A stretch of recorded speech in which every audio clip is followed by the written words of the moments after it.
পাকা ফুটপাতে, এদিকে ইটের গরম, এদিকে ছাতার গরম, কোন দিকটা সহ্য করব? কাজ করেও শান্তি নেই, না খেয়ে শান্তি, না শুয়ে শান্তি, কোনোটাতেই শান্তি নেই। গরম এত পড়েছে, আগুনে পড়ে গেলে যে কষ্টটা হয় তার 3 ডবল কষ্ট হয় গরমে। যখন অনেকেই গরমের হাত থেকে বাঁচতে ঘরের ভেতরে আশ্রয় নেন, তখন জীবিকার তাগিদে রাস্তায় নামতে বাধ্য হন রিক্সা চালক, ভ্যান চালক, হকার, সবজি বিক্রেতা, নির্মাণ শ্রমিক এবং দিনমজুররা।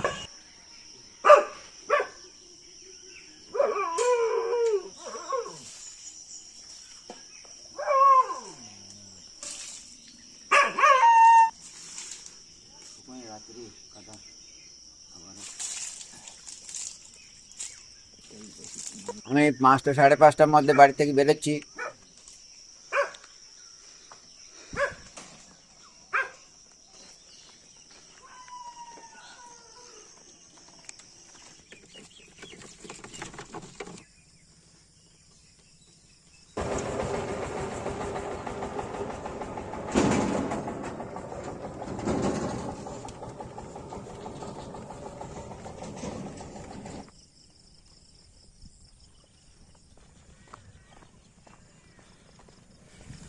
এনাকে রোজ এই রাস্তা দিয়ে যাতায়াত করতে হয়। 9 মাইল থেকে 10 মাইল মতো রাস্তা বাদুড়িয়া পর্যন্ত ডেলি যাতায়াত করি আমি।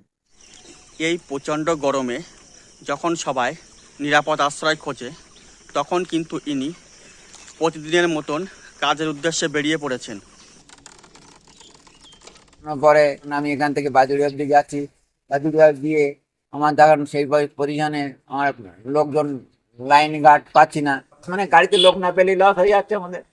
গরিব মানুষ আমরা মারা পড়ে যাচ্ছি, কোনো রকম আয় নেই, তখন চলার কোনো লাইনই নেই আমাদের। ধানের উপরই সব কিছু নির্ভর। আয় উন্নতির পথ খুবই খারাপ। আমাদের আগে যে ইনকামটা ছিল, হ্যাঁ, এই ইনকামটা এখন নেই। আগে যে ইনকামটা হতো শীতকালে বা বর্ষাকালে আমরা গেলে যা 300-400 টাকা ইনকাম করতে পারতাম, এখন দেখা যাচ্ছে আপনাদের সামনে সেই সময় নষ্ট করেও দেখা যাচ্ছে 30 টাকা, 40 টাকা, 70 টাকা, 80 টাকা এরকম নিয়ে বাড়ি আসতে হচ্ছে। লোকজন নেই রাস্তাঘাটে, 8-9টার পরে লোকজন নেই, রাস্তার লোকজন না থাকলে কোনো আমাদের আয় উন্নতি পথ নেই, কিছু করতে পারছি না, কি করে চলবে আমাদের? মাথার উপর আগুন ঝরানো সূর্য, দুপুরের রাস্তায় দাঁড়ালে মনে হয় যেন চারপাশ থেকে আগুনের হলকা এসে গায়ে লাগছে। আর বড় লোকদের বাড়ির থেকে আমাদের বাড়িতে অনেক ডিফারেন্স। কারণ ওদেরটা দেখো পাকা বাড়িতে, আর আমাদের কাঁচা বাড়ি, টিনের বাড়ি, তাহলে সেটা পার্থক্য আলাদা না? পাকা বাড়ির থেকে টিনের বাড়ি বেশি গরম। তারপরে আবার বাচ্চাদের নিয়ে থাকি, ওই যেটা বয়স্ক ঠাম্মা আছে আমার, ওনাকে নিয়ে থাকি গরমে। যতটা কষ্ট মানুষের, না কোনো এসি আছে, না কোনো কিছু আছে আমাদের ঘরে, সেই কপাল কি আমাদের আছে যে আমরা এরকম এসি ঘরে থাকবো? যে কতটা কষ্ট আমাদের হয় কাউকে বলে কি বোঝাতে পারবো? যে গরমে খেতে গেলে ঘাম, কাজ করতে গেলে ঘাম, এতই কষ্ট হয় আমাদের এই গরমে থাকতে। হলো বাড়িতে একটু কষ্ট হয়ে গেলে এসি চালায়, পাখা চালায় 3 ডবল করে। আমরা কি সেটা চালাতে পারি? আমরা তো চালাতে পারি না। আমাদের কি আছে, ওই একটা ছোট একটা পাখা আছে, ওই চালিয়ে একটুখানি বসি, আবার আমাদের মতন কাজ করি। যা ওরা 5 মিনিট বসতে পারে, আমরা কি পারি? সেইটুকু নেই আমাদের বসার। আমি এখানে এসেছি মাত্র 2 মিনিট হয়েছে, তার মধ্যে তো দেখুন আমার অবস্থা, হাত পা ঘেমে পুরো কি বলবো কি অবস্থা হয়ে গেছে। তাহলে ভাবুন, এই যে মানুষগুলো দিনের পর দিন, বছরের পর বছর এরকম একটা পরিবেশের মধ্যে দিয়ে বসবাস করছে। পাখা চালালে একটা কষ্ট নিবানো হয়? হয় না, কখনোই হয় না। যেটা এসির তলায় আমরা কি শান্তি পাই, আমরা কি সেটা পাবো?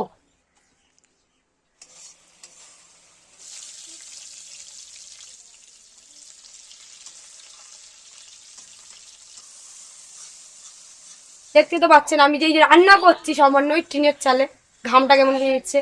বেশি গরমটা ওইখানটাই লাগে দুপুরবেলা। এক সময় উত্তর 24 পরগনা জেলায় গ্রীষ্মকালে তাপমাত্রা সাধারণত 32 থেকে 35 ডিগ্রি সেলসিয়াসের মধ্যে সীমাবদ্ধ থাকলেও সাম্প্রতিক বছরগুলোতে তা প্রায় 38 থেকে 42 ডিগ্রি সেলসিয়াস পর্যন্ত পৌঁছে গেছে। গঙ্গা ব্রহ্মপুত্র বদ্বীপ অঞ্চলের অংশ হওয়ায় উত্তর 24 পরগনার জলবায়ু স্বাভাবিকভাবেই উষ্ণ ও আর্দ্র। জেলার বিস্তীর্ণ সমতল ভূমি, দ্রুত নগরায়ন, জলাভূমি ও সবুজ এলাকার সংকোচন এবং কংক্রিটের বিস্তার তাপমাত্রা বৃদ্ধিকে আরও ত্বরান্বিত করেছে। ফলে দিনের পাশাপাশি রাতের তাপমাত্রাও আগের তুলনায় বেশি থাকছে, যা মানুষের শরীরকে পর্যাপ্ত বিশ্রামের সুযোগ দিচ্ছে না। খুব খারাপই অবস্থা, আবহাওয়াটা সেভাবে পরিবর্তন নেই। ওই রৌদ্র হচ্ছে তো রৌদ্র হচ্ছে বিরাট, যখন ঝড় বৃষ্টি আসছে তখন ঝড় বৃষ্টি আসছে খুব জোর। দক্ষিণ হাওয়া থাকতে এখন দক্ষিণ হাওয়াটা নেই, ঠান্ডা হাওয়া নেই, এখন খুব মানে মানুষের পরিবর্তনও নেই, মানে আবহাওয়ার সঙ্গে মানুষের সব কিছু পরিবর্তন না, সেটা নেই বলে এখন তো এই অবস্থায় দেখা যাচ্ছে। শীত, বর্ষা, গ্রীষ্ম, মানে হেমন্ত বসন্ত সব এরকম ছিল, আর এখন তো সেসব নেই। 3টি ঋতু আছে, গ্রীষ্ম, বর্ষা আর শীত। তখন শীতকাল বা গরমকাল, বর্ষাকালে তখন দুমান্ত ঋতুটা মানে পাল্টে যেত এবং ঋতু আবহাওয়ার সঙ্গে পরিবর্তন আসতো। প্রাকৃতিক কোনো দুর্যোগ হতো না। এখন তো সেই পরিবেশ আর নেই। তখন গরম ছিল কিন্তু অত গরম হতো না, তখন এই 1-1.5 মাসের মধ্যে পরিবর্তন আসতো। এখন হয়তো আগের চেয়ে এখন মানে তাপমাত্রাটা অনেক বেশি। তখন 1.5 মাস 2 মাস বয়স গরমটা, আর এখন তো গরম মানে সেই মানে 6 মাসের মধ্যে 4 মাস 3 মাস গরম পাওয়া যাচ্ছে, দেখতে পাচ্ছি। সারা রাতের দিনে এখন গরমটা বিরাট প্রবল। প্রচণ্ড রোদের নিচে ঘন্টার পর ঘন্টা কাজ করেও তারা থামতে পারেন না, কারণ কাজ বন্ধ মানেই আয় বন্ধ, আর আয় বন্ধ মানেই পরিবারের খাবারের ব্যবস্থা অনিশ্চিত হয়ে পড়া। প্রচণ্ড গরমে যখন সাধারণ মানুষ ঘরের ভিতর থাকার চেষ্টা করছে, তখনও জীবিকার তাগিদে রাস্তায় বসে কাজ করতে হয় এনাদের। দিনের পর দিন খোলা আকাশের নিচে রাস্তার ধারে বসে জুতো মেরামতের কাজ চালিয়ে যাচ্ছেন। অতিরিক্ত তাপমাত্রা, ঘাম, ক্লান্তি এবং স্বাস্থ্য ঝুঁকি সব কিছুর মধ্যেও থেমে থাকে না তাদের জীবন সংগ্রাম। আমি বর্তমানে মাধ্যমিক পাস, কি করব, তবু আমার এই করে খেতে হচ্ছে সংসার বাঁচাবার তাগিদে, যার জন্য এই পথ বেছে নিতে হলো। ফুটপাতেই 30 বছর কাজ করে যাচ্ছি। এই যে গরমে দোকানদারি করতে পারি না, তাড়াতাড়ি উঠে বাড়ি যেতে হয়, এত পরিমাণে গরম পড়ে। যেখানে 1000-1200 আয় করি, সেখানে দেখা যাচ্ছে 100-200 হচ্ছে কি 300 হচ্ছে, ওই অবস্থায় চলে যেতে হয়।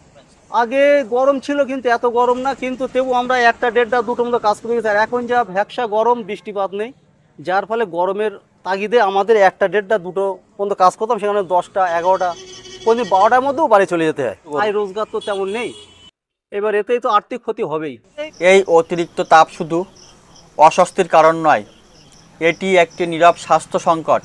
দীর্ঘ সময় রোদে থাকার ফলে জলশূন্যতা, মাথা ঘোরা, দুর্বলতা, শ্বাসকষ্ট, উচ্চ রক্তচাপ, কিডনির সমস্যা এবং হিট স্ট্রোকের ঝুঁকি বাড়ছে। চিকিৎসকদের মতে 40 ডিগ্রি সেলসিয়াসের কাছাকাছি বা তার বেশি তাপমাত্রায় দীর্ঘক্ষণ কাজ করলে মানুষের শরীরে স্বাভাবিক তাপমাত্রা নিয়ন্ত্রণ ব্যবস্থা ব্যাহত হতে পারে, যা প্রাণঘাতীও হতে পারে। আমাদের এই রৌদ্রের মাঝখানে কাজকর্ম করতে অসুবিধা হচ্ছে বিরাট, যাতে করে আমাদের মাথা হাতা ঘুরছে, দেহের মধ্যে কাঁপ আসছে। গরমের ক্ষেত্রে তখন আইধাই হচ্ছে, শরীরের মধ্যে মানে টানছে না, আবহাওয়ার সঙ্গে শুটিং হচ্ছে না। আমার দুপুর টাইমটা বিরাট কষ্ট হয়, 11টা থেকে 12টা 1টা 2টো। এই কাজ ছাড়া তার অন্য কোনো কাজের লাইন নেই, জমি জায়গা নেই, কিছুই নেই। কোথায় কি খাটবো, কোথায় কি চলবে? চিড়ি মুড়ি খেয়ে আর দুটো হয়তো ভাত রান্না কোনো হোটেলে খালাম হয়ে যাও। কোনোদিন একবার খাই, কোনোদিন দুবার খাই, নাও খাই, এরকম অবস্থা আমার। সবচেয়ে বড় বাস্তবতা হলো, যারা জলবায়ু পরিবর্তনের জন্য সবচেয়ে কম দায়ী, তারাই এর সবচেয়ে বড় ভুক্তভোগী। একজন ভ্যান চালক, হকার বা দিনমজুর পৃথিবীর উষ্ণায়নের জন্য প্রায় কোনো ভূমিকা রাখেন না, অথচ তাপদাহের সবচেয়ে নির্মম প্রভাব তাদের জীবনেই নেমে আসে। এই রোদের তাপে প্রচণ্ড মাথা ঘোরে, সময় ধারে মুখে হাত পায়ে জল দিতে হয়, দিলে একটু কমে যায়। কি বেশি কষ্ট হয় সকাল 9টার থেকে মোটামুটি 12টা 1টা পর্যন্ত কষ্ট হয়, কিন্তু আমাদের আর্থিক সচেতনে কোনো রকমে মরি বাঁচে কাজটা করে বাড়ি যেতে হয়, পেট চালা বাজে। আগের আবহাওয়া হচ্ছে এইটা আরও বেশি গরম। আগে আবহাওয়া ছিল তবু ওয়েদারটা নরম নরম ভাব থাকতো, কিন্তু এটা এখন প্রচণ্ড গরম।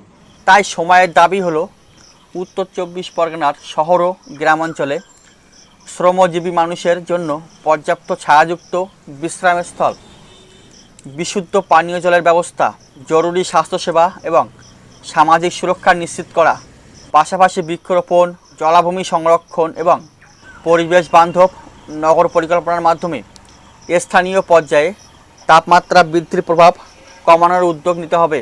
আমাদের দাবি সরকারে কিছু একটা লোন ফোন দিলে আমাদের ব্যবসাটা একটু বড় করতে পারতাম। আসুন আমরা সবাই মিলে দাবি তুলি, কেউ যেন প্রখর তাপদাহের কাছে হার না মানে, কেউ যেন জীবিকার জন্য নিজের জীবনকে ঝুঁকির মধ্যে ফেলতে বাধ্য না হয়।